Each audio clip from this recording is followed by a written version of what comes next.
నేను ఒక టైం ఇస్తే 5-10 నిమిషాలు తీసుకొని చాలా వరకు క్లారిటీ ఇవ్వడానికి ప్రయత్నం చేస్తా. ఈరోజు ఇక్కడ బీసీ ప్రజాప్రతినిధుల సంఘం 15వ తారీఖు రోజు ఒక ఇందిరా పార్క్ వద్ద ఒక పెద్ద ధర్నా నిర్వహిస్తుంది. 42% రిజర్వేషన్లు చట్టబద్ధత కల్పించిన తర్వాతనే పంచాయతీ ఎన్నికలు జరపాలని చెప్పేసి వారి యొక్క నినాదం. ఈ నినాదానికి కూడా బీసీ ఇంటలెక్చువల్స్ ఫోరం తరఫున మేము సంపూర్ణంగా మద్దతు ఇస్తున్నాం. సో మేము మా వాళ్ళు కూడా అందరూ కూడా ఖచ్చితంగా ఇందిరా పార్క్ వద్ద 15వ తారీఖు రోజు ధర్నాలో పాల్గొంటారని చెప్పి తెలియజేస్తున్నాను. అయితే ఇప్పుడు రాష్ట్రంలో 2 కన్ఫ్యూజన్స్ వచ్చి పడ్డాయి పెద్దగా.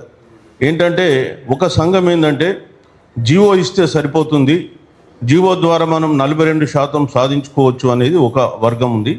ఇంకో వర్గం ఏమంటుందంటే జీవో ఇస్తే సరిపోదు, ఎందుకంటే జీవో మన గతంలో ఇచ్చిన సంఘటనలో చాలా సందర్భాల్లో కోర్టులు కొట్టేసినాయి కాబట్టి మళ్ళీ అదే ప్రయత్నం చేసి మళ్ళీ మన చేతులు కాల్చుకోకుండా 9th షెడ్యూల్లో తమిళనాడు మోడల్ లాగా చేయాలని చెప్పేసి ఇంకొక వాదన ఉంది. సో ఈ 2 వాదనలో వాస్తవాలు ఏంటనేది మీ అందరికీ తేలాలి కాబట్టి నేను తెలియజేస్తూ ఉన్నా. సో మొట్టమొదట ఈ స్థానిక సంస్థల ఎన్నికలకు సంబంధించినటువంటి రిజర్వేషన్లు అనే అంశం కూడా మనకు 73, 74 రాజ్యాంగ సవరణ, 73 అయితే పంచాయతీ, 74 అయితే మున్సిపాలిటీస్. ఈ 73, 74 రాజ్యాంగ సవరణలో ఈ పంచాయతీలకు, మున్సిపాలిటీలకు ఒక రాజ్యాంగబద్ధత కల్పించడం జరిగింది. అంతవరకు రాష్ట్ర ప్రభుత్వాలు ఇష్టం ఉంటే జరుపుకోవచ్చు, లేకుంటే లేదు. కానీ ఆర్టికల్ ఎప్పుడైతే ఈ 73, 74 అమెండ్మెంట్ జరిగిన తర్వాత ఆర్టికల్ 243D అనేది రాజ్యాంగంలో రాయడం జరిగింది. ఈ 243Dలో ఉన్నటువంటి లాజిక్ ఏంటంటే అక్కడ కూడా బీసీలకు ఎట్లా న్యాయం జరిగిందని చెప్తాను. 243D1లో స్థానిక సంస్థల పంచాయతీ ఎన్నికలలో వాళ్ళ జనాభా దామాషా ప్రకారం ఎస్సీ ఎస్టీలకు రిజర్వేషన్లు కల్పించమన్నారు 243D1లా. ఇక్కడ ఈ పదం ఏంటి, జనాభా దామాషా ప్రకారం అనే పదం వాడింది. D2కి వచ్చేసే వరకే 1/3 మహిళలకు రిజర్వేషన్ ఇవ్వమన్నారు. తర్వాత D3, D4 కూడా కొన్ని ఏజెన్సీ ఏరియాస్కు ఉన్నాయి. తర్వాత గ్రామ పంచాయతీ, మండల వారికి ఇట్లా ఏమన్నారు. D6కి వచ్చేసే వరకే రాష్ట్ర ప్రభుత్వాలు బీసీలకు రిజర్వేషన్ కల్పించుకోవచ్చు అన్నారు. కల్పించవచ్చు, అక్కడ ఎంత శాతం అనేది నిర్ధారణ లేదు. సో దీన్ని ఆధారంగా చేసుకుని మనకు అప్పుడు ఏమైంది, 93, 94లో ఎప్పుడైతే రాజ్యాంగ సవరణ 73, 74 తర్వాత మన రాష్ట్రంలో పంచాయతీరాజ్ చట్టం చేస్తూ 34% రిజర్వేషన్ ఇచ్చింది. ఈ 34% రిజర్వేషన్ అమలైంది. ఈ లోపల 2010లో కృష్ణమూర్తి అనేట ఆయన కర్ణాటక అతను ఇక్కడ బీసీలకు ఇక్కడ వీళ్ళు 50% అంటే రిజర్వేషను 50% మించి ఇవ్వడానికి వీల్లేదు ఎస్సీ ఎస్టీల తర్వాత అని చెప్పేసి ఆయన ఒక కేసు వేసిండు కర్ణాటక ఆయన. సుప్రీంకోర్టులో ఏమి ఇచ్చారు జడ్జిమెంటు, అందులో బాలకృష్ణ అనే జడ్జు 3 ట్రిబుల్ టెస్ట్ పెట్టిండు. ఆ ట్రిబుల్ టెస్ట్ ఏంటి, ఒకటి బీసీలు రాజకీయంగా వెనుకబడ్డదని నిరూపించాలి. ఆయన ఏమన్నాడు, ఆర్టికల్ 15(4), 16(4)లో సోషల్లీ ఎడ్యుకేషనల్లీ బ్యాక్వర్డ్ అన్నారు. కానీ ఇక్కడ 243D6లో సోషల్లీ ఎడ్యుకేషనల్లీ బ్యాక్వర్డ్ అనే పదం వాడలే. కాబట్టి వీళ్ళు రాజకీయంగా వెనుకబడ్డట్టు నిరూపించాలి, దానికి ఒక కమిషన్ వేయాలి. రెండోది ఆ డెడికేటెడ్ కమిషన్. ఆ డెడికేటెడ్ కమిషను డాటా సేకరించిన తర్వాత వాళ్ళు రిజర్వేషన్స్ రికమెండ్ చేయండి 50% మించకుండా అని చెప్పింది. ఇక్కడ 3 పాయింట్లు ఉంటాయి. ఫస్ట్ ఏంటంటే బీసీలు రాజకీయంగా వెనుకబడ్డారని నిరూపించాలి. అందరు బీసీలు దీనికి ఎలిజిబుల్ గారు వాస్తవంగా చెప్పాలంటే. సో రాజకీయంగా వెనుకబడ్డ వాళ్ళే దీనికి అర్హులు. సో మొదలు నిరూపించాలి ఒకటి. రెండవది వచ్చేసి ఏంటంటే ఒక డెడికేటెడ్ కమిషన్ ద్వారా ఆ డాటా సేకరించాలి. మూడోది రిజర్వేషన్ 50% దాటకుండా ఈ డెడికేటెడ్ కమిషన్ ఇవ్వాలి. ఇక్కడ ఏం జరిగింది, మన రాష్ట్రంలో ఎస్సీలు 18% ఉన్నారు, ఎస్టీలు 10% ఉన్నారు. 28 పోతే 50లో ఎంత మిగులుతుంది, మనకు 22% మిగులుతుంది. సో ఇక్కడ 93లో అప్పుడు 34% అయిపోయింది. ఆ తర్వాత 2013లో ఎన్నికలు జరిగే సమయంలో అప్పటికే 2010 జడ్జిమెంట్ వచ్చింది. ఆ జడ్జిమెంట్ను వచ్చినప్పుడు 2013లో కోర్టు దృష్టికి తీసుకెళ్లడం జరిగింది. కొంతమంది వేశారు కేసు, 50% మించి ఉంది, ఇక్కడ 34% ప్లస్ 28 అంటే 62% అవుతుంది. కాబట్టి ఇవ్వడానికి వీల్లేదని అంటే అప్పుడు కోర్టు ఏమందంటే టెంపరీగా సరే ఈసారి మీరు ఎన్నికలు జరుపుకొని పోమని చెప్పడం జరిగింది. ఆ తర్వాత 2018లో తెలంగాణ రాష్ట్రం వచ్చిన తర్వాత ఇక్కడ కొత్త పంచాయతీరాజ్ చట్టం చేశారు 2018లో.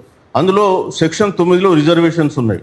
ఆ సెక్షన్ 9 ఏం చెప్పిందంటే మీరు బీసీలకు 34% రిజర్వేషన్ ఇవ్వమన్నది. ఆ తర్వాత ఎన్నికల సందర్భంగా వీళ్ళు ఏం చేసిండ్రు, అదే మంత్ జూన్లో 396 జీవో ఇచ్చారు. 396 జీవో ఇచ్చేసి 34% రిజర్వేషన్ ఇచ్చారు.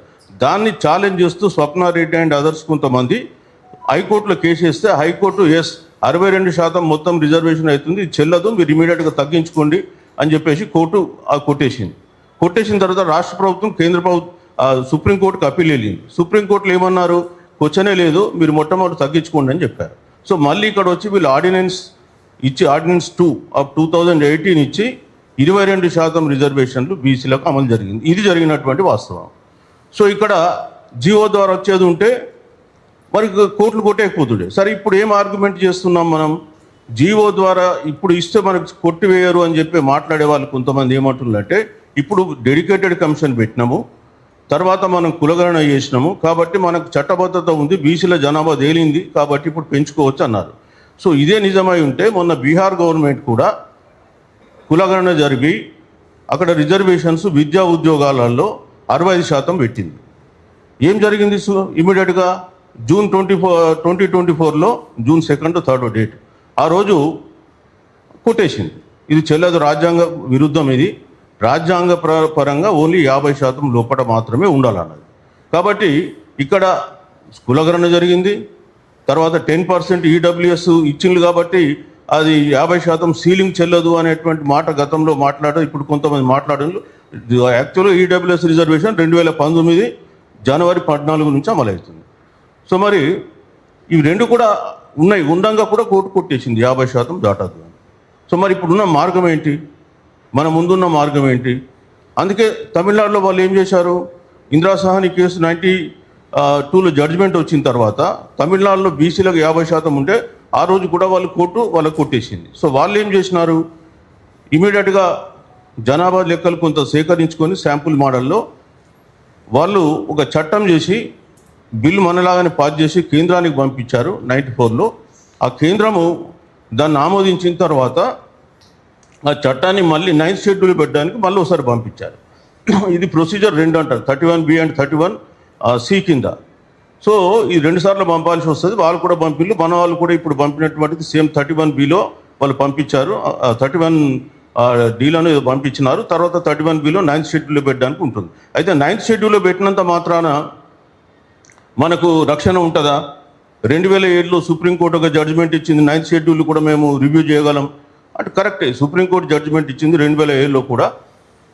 అయితే ఇక్కడ మనం గుర్తుంచుకోవాల్సిన అంశం ఏంటంటే, ఇప్పటి వరకు 284 చట్టాలు 9th షెడ్యూల్లో పెట్టింది కేంద్రం. మన రాష్ట్రం నుంచి కూడా టెనెన్సీ లా అవన్నీ కూడా 9th షెడ్యూల్ ఉన్నాయి. ఇక్కడ తెలంగాణ రాష్ట్రం కూడా పంపించింది. అప్పట్లో 1960స్లో 66, 67లో పంపారు.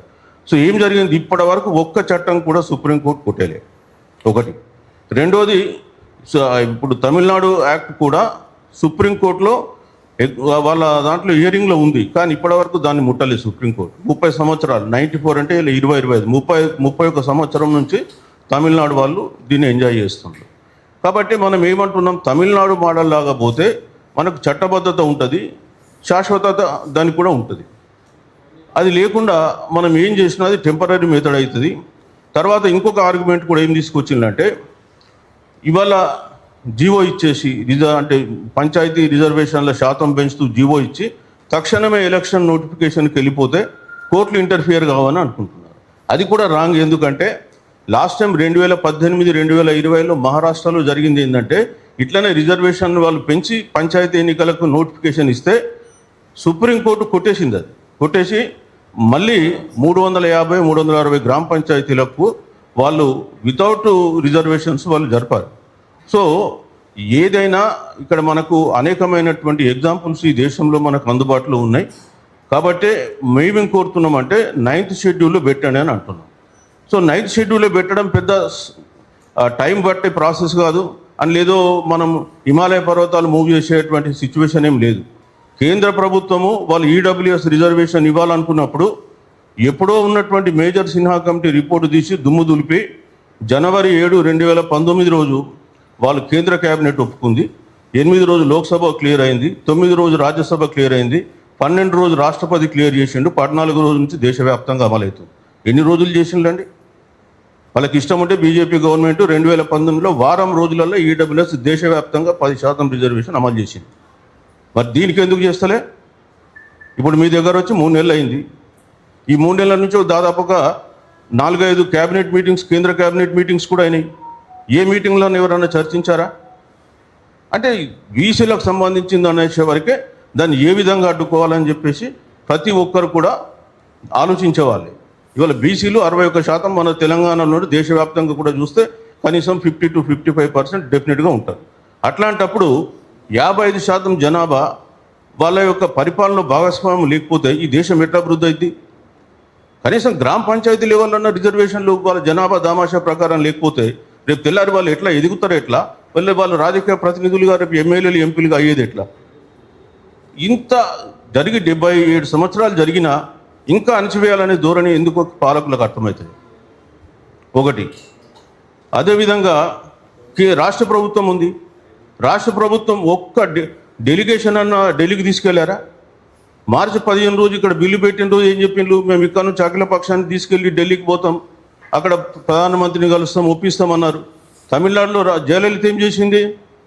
ఆమె ఎప్పుడైతే ఈ అమెండ్మెంట్ కావాలనుకుందో, 9th షెడ్యూల్లో పెట్టాలనుకున్నప్పుడు అక్కడ నుంచి అఖిల పక్షం తీసుకెళ్ళి ఛాలెంజ్ చేసింది. నేను మళ్ళీ ఈ బిల్లు కేంద్రంలో పాస్ అయిన తర్వాతనే నేను చెన్నై వస్తా, అంతవరకు నేను ఢిల్లీలోనే మకామని చెప్పి ఛాలెంజ్ చేసిపోయింది, చేయించుకున్నది, మళ్ళీ ఢిల్లీకి వచ్చింది. ఆ స్పిరిటే లేదు వీళ్ళ దగ్గర, ఆ ఛాలెంజ్ నేచర్ లేదు. నిన్న కూడా పోయి ఇంకా ఢిల్లీ నుంచి వచ్చిందో లేదు ముఖ్యమంత్రి, నాకు తెలియదు, 3 days అయింది. కనీసం ఈ బీసీ రిజర్వేషన్ బిల్లు కేంద్రంలో పెండింగ్ ఉంది, ప్రధానమంత్రిని కలుస్తానే మాట ఉందా? వాళ్ళు పోయిన ఎవరెవరినో కలుస్తున్నారు. అని మరి బీసీలను ఎందుకు మీరు మోసం చేయాలనుకుంటున్నారు? మరి ఇష్టం లేకపోతే మేము ఇవ్వమని చెప్పండి. ఎవరు మేము చెప్పినామా? కామారెడ్డి డిక్లరేషన్లో మేము 42% రిజర్వేషన్ ఇస్తామని మీరే చెప్తారు. బీసీలను ఓట్ బ్యాంక్గా వాడుకుంటారు, గెలుస్తారు, మళ్ళీ అధికారంలోకి వచ్చినాక దాన్ని తీసి తుంగలో దొక్కేసి మేము ఏదో చేసేసినామని బీసీల గురించి చెప్తే ఎట్లా? ఇప్పుడు రేపు తెల్లారి మీరు జీవో ఇస్తారు, సంతోషమే, మాకు కూడా సంతోషం అనిపిస్తుంది. అరే నిజంగానే మాకు 42% వచ్చిందని ఎగ్జైట్మెంట్ అవుతుంది. కానీ కోర్టు కొట్టేసిన రోజు, కోర్టు కొట్టేస్తుందని మీరు ఎట్లా అనుకుంటున్నారు? కొట్టేయకపోవచ్చు కదా అని అడిగేటోళ్ళు కూడా కొందరు ఉన్నారు. అరే బాబు, నిప్పును ముట్టుకుంటే మనకు కాలుతుందని అందరికీ తెలుసు, ఇంకా మళ్ళీ మనం ముట్టుకుంటే ప్రయత్నం చేస్తుంటే నేనేం చేయలేను. సో అదే జరుగుతుంది. సో ఇవాళ మేము కోరేది ఏంటంటే, మీరు చట్టబద్ధత తీసుకొని రావాలనుకుంటే పెద్ద టైం లేదు. ఇప్పుడు ఆల్రెడీ హైకోర్టు కూడా తీర్పిచ్చి దాదాపు 15 రోజులు అయిపోయింది. సో ఇంకా మిగిలిపోయింది ఒక 10-15 రోజులే ఉంది. ఈ 15 రోజులలో రిజర్వేషన్స్ కూడా ఖరారు చేయాలి. మీరు అనుకుంటే కేంద్ర ప్రభుత్వం మీద ప్రెషర్ పెడితే, కనీసం క్యాబినెట్ అప్రూవ్ చేస్తే, హైకోర్టులో ఒక పిటిషన్ వేసుకొని మాకు ఇట్లా అప్రూవల్లో ఉంది, ఒక 1 month 2 month టైం కావాలని అడుగుకొని మనం టైం ఎక్స్టెన్షన్ చేసుకోవచ్చు. కానీ ఆ ప్రయత్నం ఏమి లేదు ఇక్కడ నుంచి. సో అది జరుగుతున్నటువంటి అంశం. అందుకే ఇవాళ బీసీ సంఘాలు, బీసీ ప్రజలందరినీ కూడా కోరేది ఏంటంటే, దయచేసి మీరు రాజకీయ పార్టీలకు చెంచాలు కాకండి. మీరు కొంత చైతన్యవంతులై బీసీ కులకు పనిచేయండి. మనకు చెంచాలు అవసరం లేదు, చైతన్యవంతులు కావాలి ఇవాళ. సో బీసీల ప్రయోజనాల కొరకు మీరు పనిచేయమని చెప్పి నేను కోరుతున్నా. సో అందరూ ఏకంగా అండి, పార్టీలకు అతీతంగా అందరం ఏకమై పోరాటం చేస్తే రాష్ట్ర ప్రభుత్వం 100% వినే అవకాశం ఉంది. ఇవాళ మనం ఈ అవకాశాన్ని మిస్ చేసుకున్నాం అనుకో, మళ్ళీ మనం అవకాశం తెచ్చుకోవడం చాలా కష్టమవుతుంది. ఇవాళ ఎవరో చెప్తున్నారు ఏదో అని కాదు. ఇవాళ మీరు చట్టబద్ధత గురించి మీరు ఆలోచించండి. ఈ దేశంలో ఏం జరిగింది? ఇవాళ ఏకైక రాష్ట్రం తమిళనాడు రాష్ట్రం ఒక్కటే 50% ఎంజాయ్ చేస్తుంది. ఎందుకంటే వాళ్ళ బిల్లులు 9th షెడ్యూల్లో పెట్టించుకోగలిగింది కాబట్టి. 9th షెడ్యూల్ పర్పసే అది, కోర్టుల నుంచి రక్షించుకోవడం కొరకు 9th షెడ్యూల్లో పెడతారు. ఎందుకంటే రాజ్యాంగం కొన్ని హక్కులు ఇచ్చింది, ఆర్టికల్ 14, 19 ఇవన్నీ. ఆ ఆర్టికల్కి ఏది వ్యతిరేకంగా చట్టం చేసినా కోర్టులు కొట్టేస్తాయి. అది కొట్టేయకుండా ఉండడం కొరకే మళ్ళీ పార్లమెంట్ ఒక చట్టం చేసి ఆర్టికల్ 31 పెట్టడం జరిగింది. ఆ 31B, 31D అవన్నీ ప్రాసెస్ అంతా కూడా అందులో ఉంటుంది. అది ఓన్లీ కోర్టుల నుంచి రక్షించుకోవడానికి పెట్టింది. ఎందుకంటే భూ సంస్కరణలు ఉన్నాయి. భూ సంస్కరణలు ఏంటంటే వ్యక్తిగత హక్కు ఉంది మనకు, ఆస్తి హక్కు. కానీ కోర్టులు, నేను ఇప్పుడు నాకు ప్రభుత్వం ఉంది, అక్కడ రోడ్ వేయాలనుకుంటుంది, ఆ భూమి తీసుకోవాలనుకుంటుంది. సో వీడు నా భూమి తీసుకునే హక్కు ప్రభుత్వానికి లేదని చెప్పాడు, కోర్టుకు పోతే కోర్టు కొట్టేస్తుందని చెప్పేసి ఇట్లాంటి రక్షణల కొరకు, ఈ భూ సంస్కరణల కొరకు అన్నీ కూడా ఈ 9th షెడ్యూల్ పెట్టినారు. సో అందుకని వాళ్ళ 9th షెడ్యూల్లో వాళ్ళు తమిళనాడు వాళ్ళు పెట్టించుకున్నారు కాబట్టి ఇప్పుడు దాదాపు 1994 అంటే 31 సంవత్సరాల నుంచి వాళ్ళు ఎంజాయ్ చేస్తున్నారు. సో మనం కూడా కోరేది ఏంటంటే, ఆ రకమైనటువంటి ప్రెషర్ పెట్టాలి. బీసీ సంఘాలకు, బీసీ ప్రజలకు అందరికీ కూడా చెప్పేది ఏంటంటే, మీ జీవో ద్వారా రావాలని కోరుకున్నట్లయినా, లేదా 9th షెడ్యూల్ ద్వారా రావాలని కోరుకుంటున్నాను. అందరి ఉద్దేశం ఒకటే ఏంటంటే 42% రావాలని. అందరికీ అదే ఉద్దేశం ఉంది. కానీ ఏ ద్వారా వస్తే మనం దాన్ని ఎంజాయ్ చేయగలుగుతాం ఎక్కువ కాలం అనేది ముఖ్యమైన ఉద్దేశం. మనం ఏదో కోర్టుల నుంచి మనం అక్కడ ఆర్గ్యుమెంట్స్ బాగా పెట్టి ఏదో చేద్దాం అనుకుంటే మనకు ఏం జరగదు. ఎందుకంటే మనకు బీహార్లో మనకు స్పష్టంగా మోడల్ ఉంది. నిజానికి ఆయన బీహార్ ఇప్పుడు ఉన్నటువంటి ముఖ్యమంత్రి కేంద్ర ప్రభుత్వంలో కూడా భాగస్వామి అయినప్పటికీ కూడా ఆయనది ఏం కోర్టులలో నడవలే. సుప్రీంకోర్టుకు పోతే సుప్రీంకోర్టు కూడా స్టే కూడా ఇవ్వలే. సో నడుస్తున్నటువంటి భారతంలో అనేకమైనటువంటి ఉదాహరణలు మనకున్నాయి. ఇప్పుడు మేము కోరేది ఏంటంటే 100% మీరు 9th షెడ్యూల్లో ఇంక్లూడ్ చేయించండి. అది పెద్ద టైం ఏం కాదు. ఢిల్లీకి నిన్నాక పోయిన్లు, ఇప్పుడే వస్తుండొచ్చు ఇవాళ బహుశా. మీరు 3 రోజులు ఢిల్లీలో ఏదేదో ఇష్యూల మీద పోయిన్లు. మరి ఇవాళ ఈ రాష్ట్రంలో 61% జనాభా ఉన్న బీసీల గురించి మాట్లాడడానికి ఒక నిమిషం కూడా మీకు టైం లేదా ఢిల్లీలో? ఎందుకు మీరు మాట్లాడలే?